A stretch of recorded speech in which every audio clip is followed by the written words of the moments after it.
Welcome back. The Junior Orange Bowl Committee is celebrating a major milestone this year. Rodolfo Roman chronicles the history of the tennis tournament and its humble beginnings. For some, this court is used for leisure. For others, it serves as a launch to their tennis career.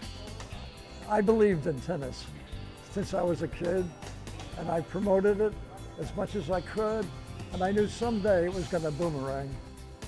Mr. Cook's prediction was on point. For 50 years, the city of Coral Gables has played host to the Junior Orange Bowl International Tennis Tournament. The event has put the city on the map and the spotlight on the future of the sport. The Junior Orange Bowl International Tennis started 50 years ago. It was once part of the Orange Bowl Committee, but bridged to Coral Gables. Cook was a national top-ranked tennis player. He was part of the original committee who orchestrated the first tournament. The committee is mostly made of volunteers. Well, we had an abundant youth program here. Some of the best children in the state played here, and the parents were always involved, so I wanted to have a nice tournament. So first of all, I started a Thanksgiving tournament, and that was such a good success that we started the Orange Bowl tournament, mainly in a very small draw with 32, mainly from the state of Florida. It started at Salvador Park with a handful of courts. He remembers the tournament being a grassroots movement. Everyone in the city contributed to the event. A lot of the ladies baked cakes, cookies. We had some of the parents cooking the hot dogs. So we had our own little parties in the backyard here. And that went on for a few years before the city got involved. The tournament was triumphant. The city noticed and began to assist the Junior Orange Bowl Committee. The city was gracious enough to listen to me, and they gave, I think it was $35,000 to build the building here. Then I got night lights because there was only a string of lights that went over the center courts, which was primitive. They also refurnished the courts, so they gave me everything I wanted to promote. And then, of course, that was a big attraction for people all over the United States. People came from New York, California, Chicago, you name it. And the tournament just blossomed right out until I needed more courts. In the back lot, I had 3 more courts built, but then we filled up the whole block with tennis courts.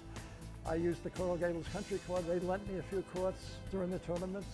Biltmore was extinct back in those early days, but they built extra courts.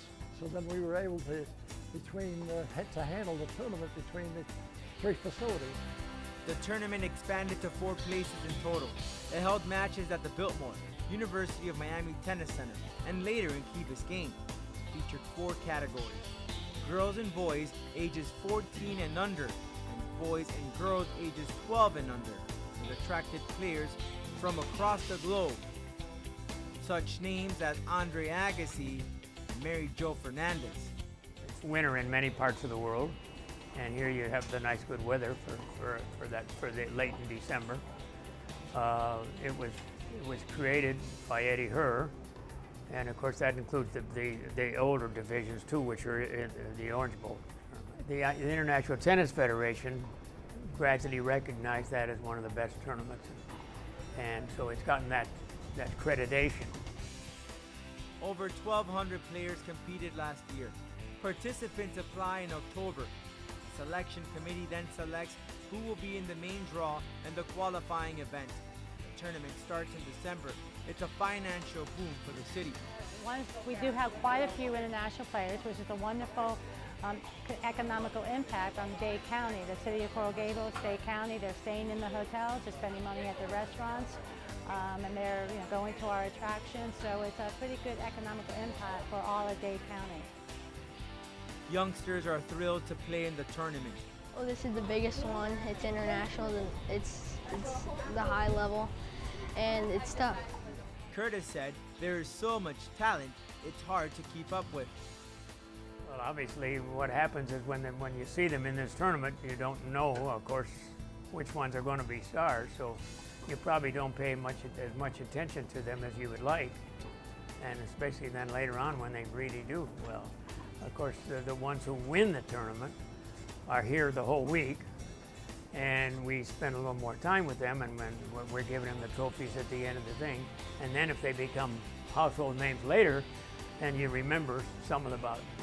But the majority of the people who play, who end up going out on the pro tour and become reasonably famous, you probably haven't paid any attention to them. There isn't a night I go by I don't turn on the tennis channel, and I enjoy watching all these fellows that played here and played with me, took lessons from me. There's no better channel, tennis channel. All right, thanks, Rodolfo. And you know that this city has many, many kind residents, but now the city of Coral Gables wants to recognize them and honor them as well. That's one of the stories that Tanya Leitz is working for us on City News. Tanya? Well, Belkis, the Coral Gables Art Museum has opened its doors to the public with 5 rooms exhibiting artwork on the history of Coral Gables and its relationship with Spain. The dreams of many community leaders came true on Saturday, October 22nd, when the Coral Gables Museum opened its first major exhibit to the general public. This museum preserves the rich history of Coral Gables and its unique culture while honoring George Merrick's vision for the city beautiful in a series of artworks. The Coral Gables Museum is open to the public Tuesdays through Thursdays from noon to 6 p.m., Fridays from noon to 8 p.m., Saturdays from 11 a.m. until 5 p.m., Sundays from noon until 5 p.m. and is closed on Mondays. Commission meeting videos are now available for viewing on the city's website through Granicus Live Manager and Daystar computer systems. Users can now view legislative documentation related to each agenda item discussed during the meetings. The meetings are also aired on Coral Gables Television Channel 77 for Comcast subscribers and can be viewed online via streaming at www.coralgables.com. And finally, known to be the place of all things beautiful, the city of Coral Gables is now making a name for having a heart. Beginning January 2012, the Coral Gables City Commission will recognize individuals, groups, or organizations that display random acts of kindness throughout the community. Anyone can nominate someone who has performed an act of kindness by sending a card or letter, even a photograph that shows an act of kindness, to the Office of Public Affairs at the Coral Gables City Hall. That is all I have for you today. Remember that one act of kindness is a service we can do for our community. Back to you, Belkis. All right, thanks, Tanya. And there's still much more to come on Coral Gables Now. If you missed Bike Day, don't worry. We're going to fill you in on a great event that closed down some city streets, taking it over with bikes. We'll be right back.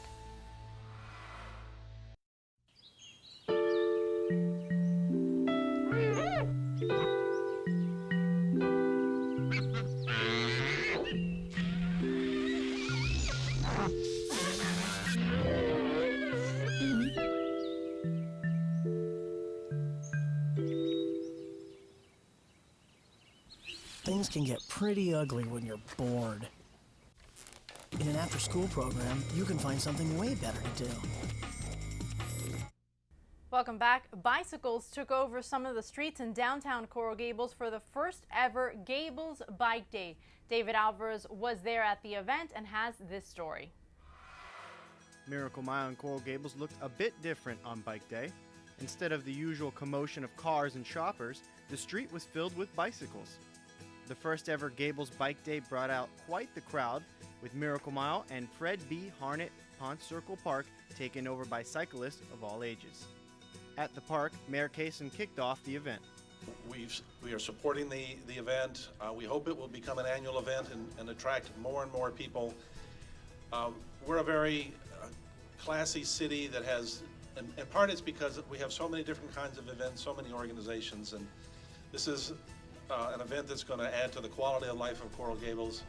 Filling the streets and park were vendors offering free giveaways and information to the event goers. Well, we have a whole fleet of bicycles, probably almost 50, 60 bicycles that people can test ride and demo, take a look around. If they haven't been introduced to cycling, we want to introduce them to cycling because it's a great lifestyle. But the main draw to the event was the freedom of using the street. With no worries of traffic, families came out and enjoyed a safe environment for them to do some outdoor activity. Oh, we're having a great time. This is a wonderful thing for the city to do for people that are bike riders and people that are out on their roller skates and so forth. It's just wonderful for families as well as for individuals. Coral Gables Now, David Alvarez. All right, thanks, David. And after a day of biking, you may want to unwind. There's a new authentic Italian restaurant that just opened right on Miracle Mile. Cibo Wine Bar has a relaxed and inviting atmosphere. The focal point of the restaurant is the pizza bar. It's not only the centerpiece of the menu, but it's also at the center of the restaurant's design. The stone ovens of their thin-crusted pizza came straight from Italy. Cibo is actually owned by the Liberty Group, the same company that is currently managing the Country Club of Coral Gables. And if you want more information, you can always visit their website. That's cibowinebar.com. And that does it for this edition of Coral Gables Now. Thank you so much for watching Coral Gables Television. We leave you now with some of the sights and sounds from the Alzheimer's Association 5K walk, which just happened in our city. We'll see you next month.